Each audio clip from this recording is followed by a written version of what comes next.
The theory of helping art of clinical nursing, her conceptual model, the helping art of clinical nursing. She was born on August 19 in Hamburg, Germany. Her education, BA from Wesley College in 1922, RN from Johns Hopkins Schools of Nursing in 1925, MA from Teachers College, Columbia University in 1934, Certificate in Nurse Midwives in New York in 1946. Her career, Weidenbach joined the Yale faculty in 1952 as an instructor in maternity nursing, assistant professor of obstetric nursing in 1954, and an associate professor in 1956. She wrote A Family-Centered Maternity Nursing in 1958.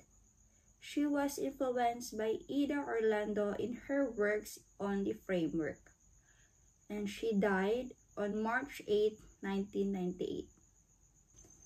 In her model of nursing, she explained that nursing is a practice of identification of a patient's need for help through the observation of presenting behaviors and symptoms, exploration of the meaning of those symptoms with the patient, determining the cause of discomfort, and determining the patient's ability to resolve the discomfort, or if the patient has need for help from the nurses or the other healthcare professionals. The goal of nursing consists primarily of identifying a patient's need for help. The need for help is defined as any measure desired by the patient that has the potential to restore or extend the ability to cope with various life situations that affect health and wellness. Need for help must be based on the individual's patient's perception of his or her own situation. Weidenbach's theory identifies the patient as any individual who is receiving help of some kind, be it care, instruction, or advice from a member of the health profession, or from a worker in the field of health. A patient is any person who has entered the healthcare system is receiving help, which means she or he does not need to be ill. A person receiving health-related education would qualify as a patient. Prescriptive theory. Weidenbach's prescriptive theory is based on 3 factors, which is the central purpose, which the practitioner recognizes as essential to the particular discipline. The central purpose is the philosophy of nurses in caring. It's the essential part of the nursing discipline, serving as the foundation for all nursing actions and reflecting the nurse's personal and professional values. Weidenbach identified the key concepts of a nursing philosophy that contribute to the central purpose, which is respect the dignity, worth, autonomy, and individuality of each human being. This underscores the importance of treating every patient with respect and recognizing their unique needs, preferences, and decision-making abilities. This concept illustrates how the central purpose, as defined by Weidenbach, translates into a real-world nursing practice. It highlights the nurse's commitment to providing compassionate, ethical, and patient-centered care, guided by a deep respect for the human experience. The prescription for the fulfillment of central purpose. Weidenbach identifies the three types of voluntary actions that can be employed in the prescription. First, mutually understood and agreed upon action means the nurse and patient have clear and understanding of the intended action and the patient is receptive to it. Second, recipient-directed action means the patient directs the way the action is carried out, ensuring the preferences and autonomy are respected. Third, practitioner-directed action. The nurse carries out the action based on their professional knowledge and expertise, but always with the patient's needs and preferences in mind. Example, imagine a patient who is experiencing a pain after surgery. The nurse, guided by the prescription, first, identify a need for help. The nurse would assess the patient's pain level, listen to their description of the pain, and understand how it is affecting their ability to cope. Second, develop a plan of action. The nurse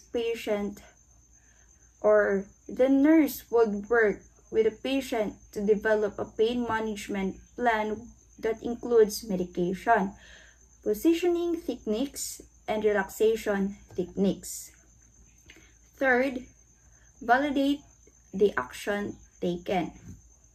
The nurse would regularly assess the patient level and adjust the pain management plan as needed to ensure their comfort and satisfaction. The prescription for the fulfillment of the central purpose is a dynamic process that emphasizes patient-centered care, collaboration, and validation. It guides nurses in their actions, ensuring that they prioritize the patient's needs and preferences while upholding their dignity and autonomy. The realities in the immediate situation that influence the central purpose. Realities in Weidenbach's theory.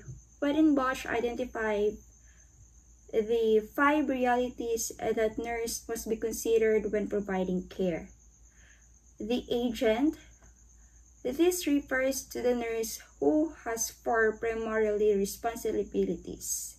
First, the reconciling assumptions about the realities of the situation. Second is specifying the objectives of care. Third is practicing nursing according to those objectives. Fourth is engaging in related activities that contribute to self-realization and improvement of nursing. Second is the recipient or patient. The patient is considered vulnerable and dependent on the others for help. They are at risk of losing their individuality, dignity, worth, and autonomy. Third is goal or directed outcomes. This refers to the objective that nurse aims to achieve through their actions. Fourth is the means or activities. These are methods or actions that nurse is empowered to use to achieve the desire or goals. Fifth, the framework. This encompasses the human, environmental, professional, and organizational facilities that influence the nursing situation. It includes the factors like this physical environment, policies, resources, and social context of care. The understanding realities. These realities represent the dynamic and complex content within which nursing care takes place. The nurse must be aware of these factors and how they influence the patient's needs, the nurse's actions, and the overall care plan. For example, a nurse caring for a patient with a chronic illness might be considered of the following realities. First, the agent means the nurse must be knowledgeable about the patient's condition, the available resources, and the best practice for managing the illness. They must be aware of their own biases and limitations. Second, the recipient. The patient must be experiencing physical discomfort and emotional distress and a sense of lost control. The nurse must respect the patient's individuality and autonomy while providing support and guidance. The goal. The goal might be to improve the patient's quality of life, manage symptoms, or preventing complications. The means. The means might include medication, physical therapy, counseling, and education. The framework. The framework might include the patient's family, the healthcare team, the hospital environment, and the patient's social support system. The major concepts and definitions. The patients. Any person who has entered the healthcare system and is receiving help of some kind, such as care, teaching, or advice. Need to be ill, since someone receiving health-related education would qualify as a patient. According to Weidenbach, a patient is any individual who is receiving help some of kind, instruction, or advice from a member of the health profession or from a worker in the field of health. This definition emphasizes that a patient is not solely someone who is sick or injured. It includes anyone who has entered the healthcare system and is seeking assistance regardless of their health status. Example: some receiving medical treatment for an illness or injury. An individual receiving advice or support from a healthcare professional. Last, a mother receiving postpartum care or guidance. Ernestine Weidenbach's theory brunade the traditional concept of the patient by recognizing the nursing care extends beyond treating illness. Her definition emphasizes the importance of understanding the individual's patient needs, respecting their autonomy, and providing help in a holistic and compassionate manner. A need for help. Any measure or action required and desired by the patient has the potential to restore or extend the ability to cope with the demand implicit in his situation. It is crucial to nursing profession that a need for help be based on the individual perception of his own situation. This definition emphasizes the patient's subjective experience and desire for assistance in managing their health and well-being. Example: a patient seeking health education may need help understanding their condition and making informed decisions. These implications for nursing practice, which is the active listening and empathy, holistic assessment, collaboration and empowerment, validation and evaluation.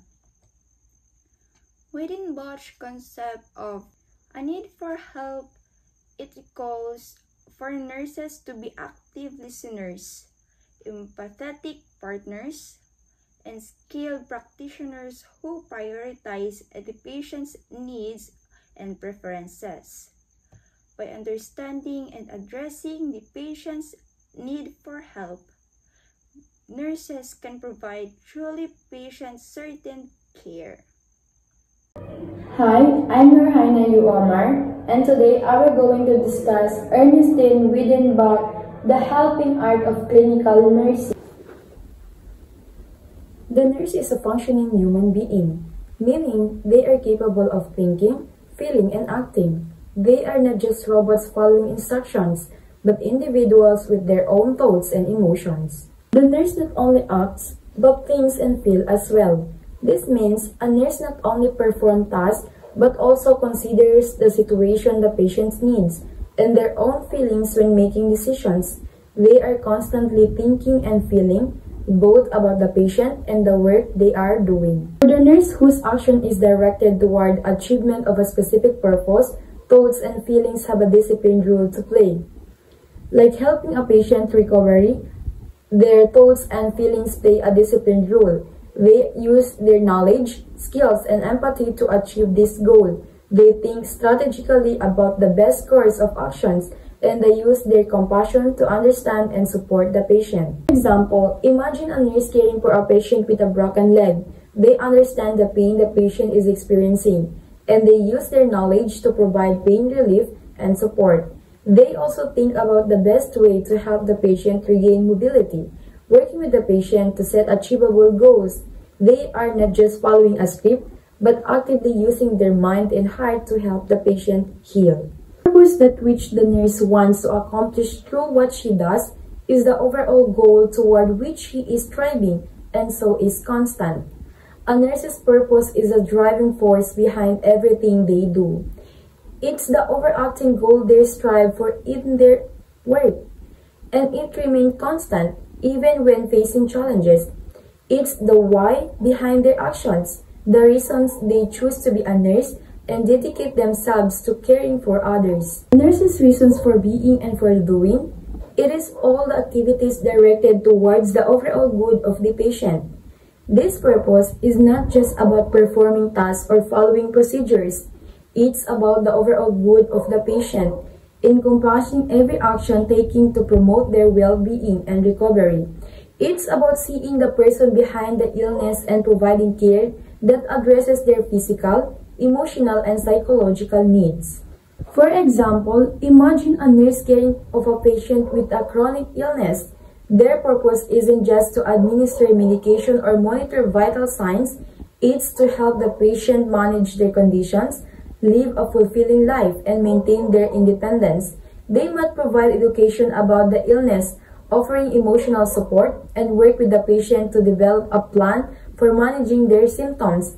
In doing so, they are fulfilling their purpose of promoting the patient's overall well-being, even amidst the challenges of their illness. Philosophy and attitude toward life and reality that evolves from each nurse's beliefs and code of conduct motivates the nurse to act, guides her thinking about what she is due, and influence her decisions.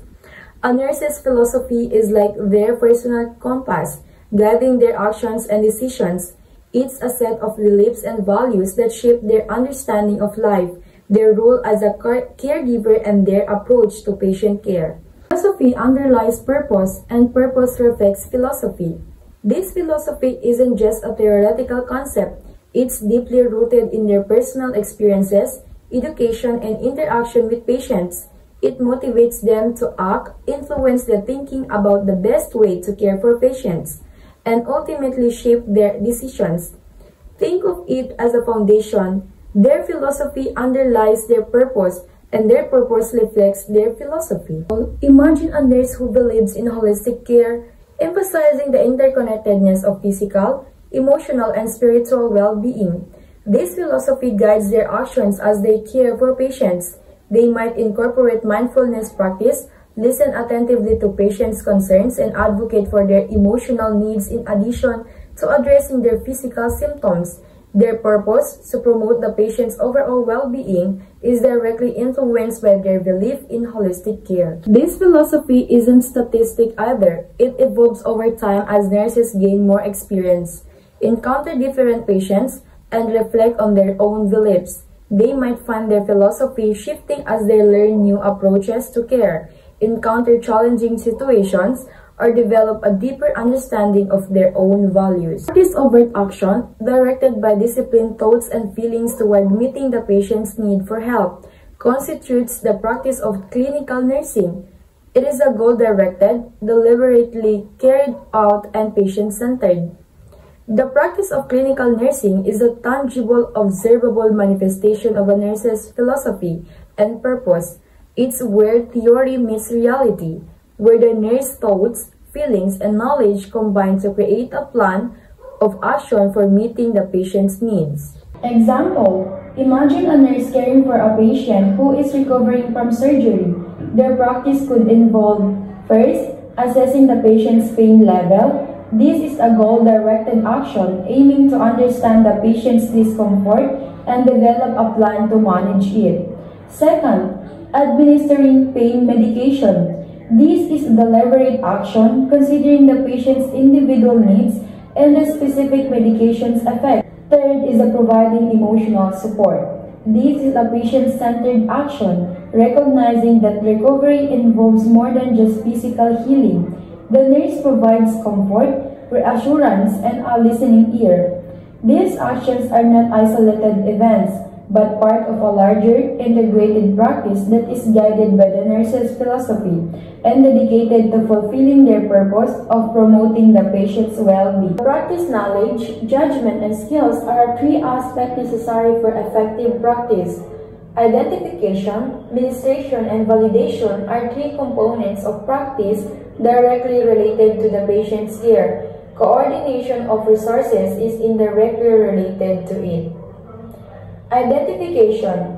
This is about understanding the patient's needs and concerns. It involves listening attentively, asking questions, and observing their physical and emotional state. Administration. This is the act of providing care, including administering medications, performing procedures, and offering support. It involves using the appropriate skills and knowledge to address the patient's needs. Lastly is the validation. This is about checking in with the patient to ensure they are responding to care and addressing any concerns they may have. It's about ensuring that care is effective and meeting the patient's expectations. The nurse's ability to effectively combine knowledge, judgment, and skills while focusing on direct patient care and coordinating resources is essential for providing quality care and achieving the best possible outcome for their patients. Practice in terms of knowledge. Knowledge encompasses all that has been perceived and grasped by the human mind. Its scope and range are infinite. In nursing, knowledge is the foundation upon which all practice is built. It's not just about memorizing facts, but about understanding the vast and ever-expanding world of information relevant to patient care. This knowledge can be categorized into three main types, or knowledge may be functional, speculative, or practical. The functional knowledge, this is the complete, verifiable information that forms the basis of nursing practice. Example, a nurse needs to understand the anatomy and physiology of the heart to accurately assess a patient's heart rate and rhythm, or to interpret an EKG. Speculative knowledge. This involves understanding theories, concepts, and principles that guide nursing practice. It's about thinking critically and applying knowledge to complex situations. Example, a nurse might use knowledge of the theory of human caring to guide their interactions with a patient, focusing on providing compassionate and empathetic care. Lastly is the practical knowledge. This is the know-how that comes from experience and practice. It's about applying knowledge in real-world situations and adapting to changing circumstances. This includes, for example, a nurse might use their practical knowledge of wound care to assess a patient's wound, determine the best course of treatment, and provide appropriate care. Practice in terms of judgment. Clinical judgment represents the nurse's likeliness to make sound decisions. Sound decisions are based on differentiating fact from assumption and relating them to cause and effect. Decisions resulting from the exercise of judgment will be sound or unsound according to whether or not the nurse has disciplined the functioning of her emotions and of her mind. Clinical judgment is the heart of nursing practice. It's the ability to make sound decisions in complex, often unpredictable situations. This isn't just about following protocols. It's about using knowledge, experience, and critical thinking to make the best choices for each individual patient. Example, imagine a nurse caring for a patient who is experiencing chest pain. The fact versus assumption is the nurse knows the patient has a history of heart disease, but they need to determine if the current chest pain is a symptom of a heart attack or something else. They need to gather information like vital signs, pain description, and medical history to separate fact from assumption. The cause and effect is the nurse needs to consider the possible cause of chest pain such as heart attack, angina, or a less serious condition. They need to understand the potential consequences of each cause and urgency of action required. The disciplined emotional and mind. The nurse may feel anxious or stressed due to the patient's symptoms, but they need to remain calm and focused. They need to use their knowledge and experience to make a quick assessment, prioritize the patient's needs, and communicate effectively with the medical team. The sound versus unsound decision is a nurse's judgment is considered sound when their decisions are based on a thorough understanding of a situation, accurate information, and a balanced approach to emotions and logic. However, if their decisions are based on assumptions, incomplete information, or emotional bias, they are considered unsound.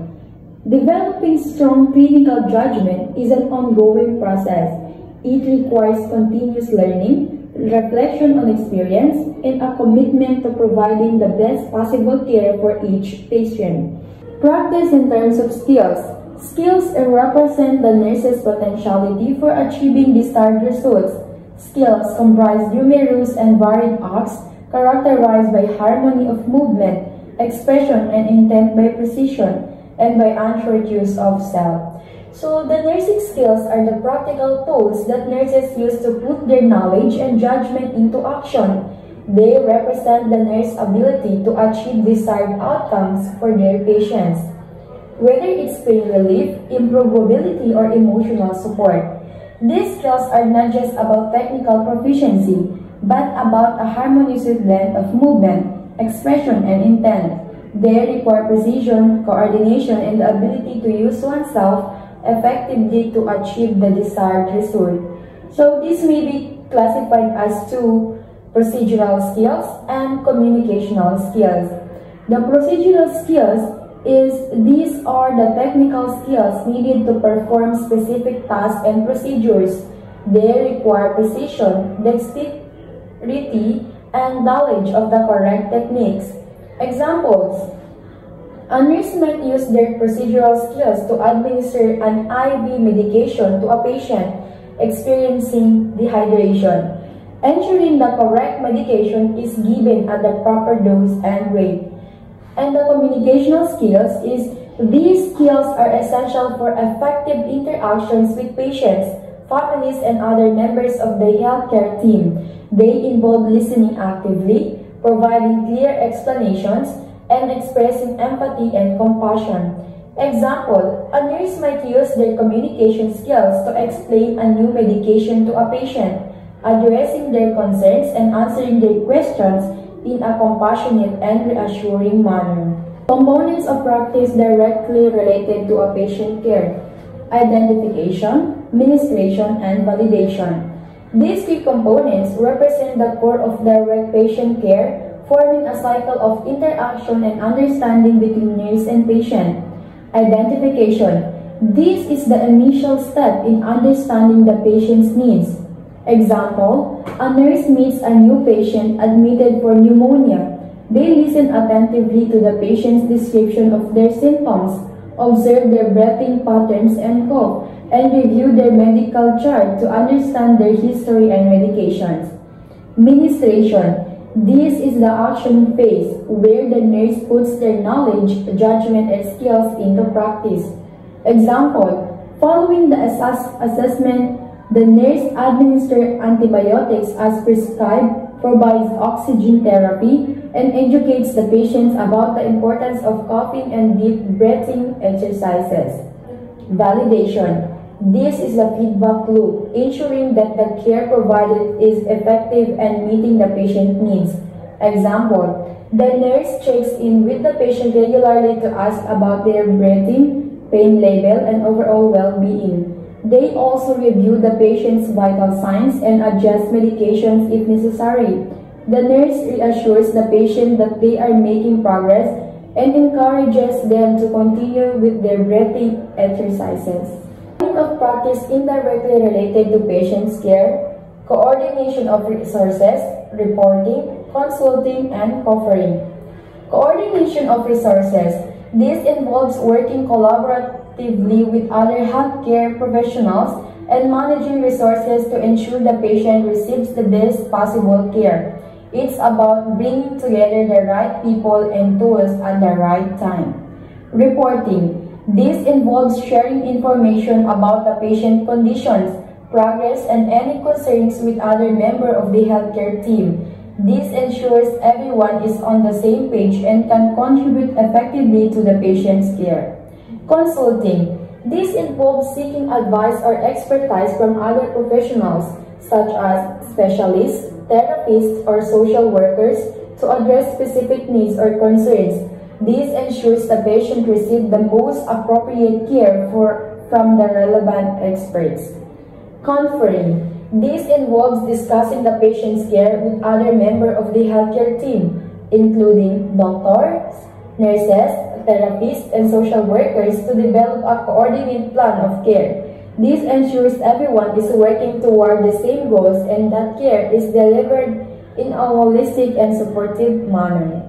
Example, imagine a patient with a complex medication condition requiring multiple specialists and therapies.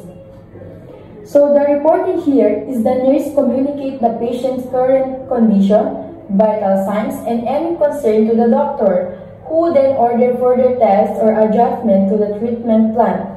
The consulting is the nurse consult with a physical therapist to discuss the patient's mobility limitations and develop a plan for rehabilitation. So the conferring here is the nurse or doctor, physical therapist, and social worker meet to discuss the patient's overall care plan, ensuring all aspects are considered and coordinated to achieve the best possible outcomes.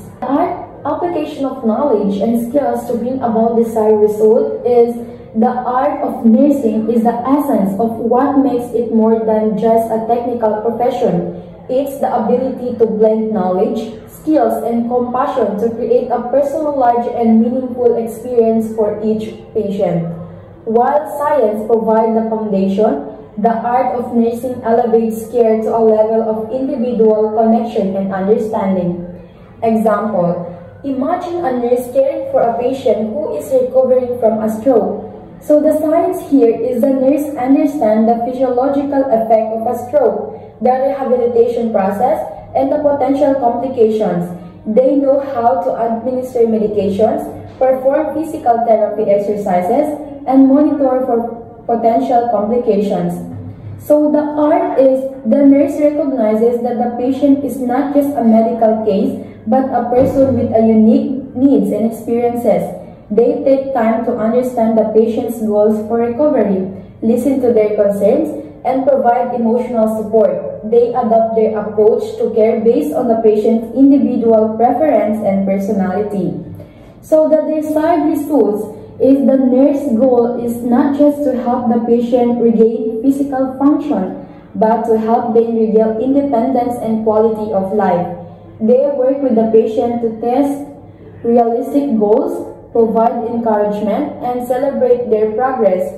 The art of nursing is about creating a personalized and meaningful experience for each patient. It's about recognizing their individuality, listening to their stories, and providing care that addresses their physical, emotional, and spiritual needs. It's about using knowledge and skills to achieve desired results while fostering a sense of hope, compassion, and connection. The art has four main goals: understanding patient needs and concerns, developing goals and actions intended to enhance patients' ability, and directing the activities related to the medical plan to improve the patient's condition.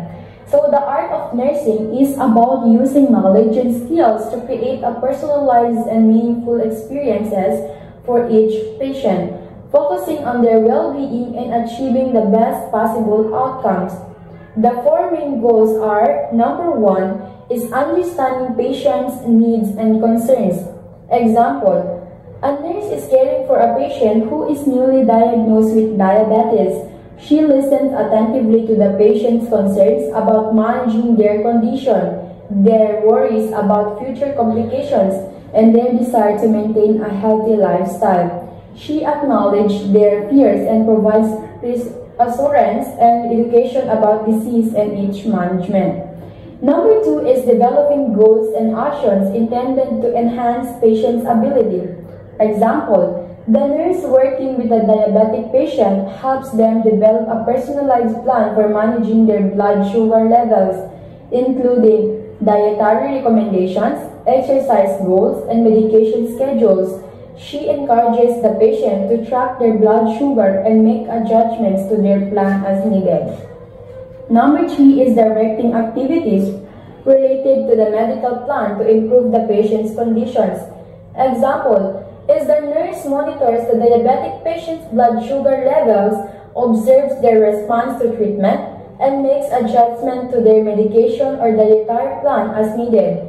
She celebrates their progress and encourages them to continue their efforts towards managing their condition. So these four main goals represent the core of the art of nursing. It's about using knowledge and skills to create a personalized and meaningful experience for each patient, focusing on their well-being and achieving the best possible outcomes. It's about building relationships, empowering patients, and fostering a sense of hope and healing. Nursing art involves three initial operations: stimulus, preconception, and interpretation.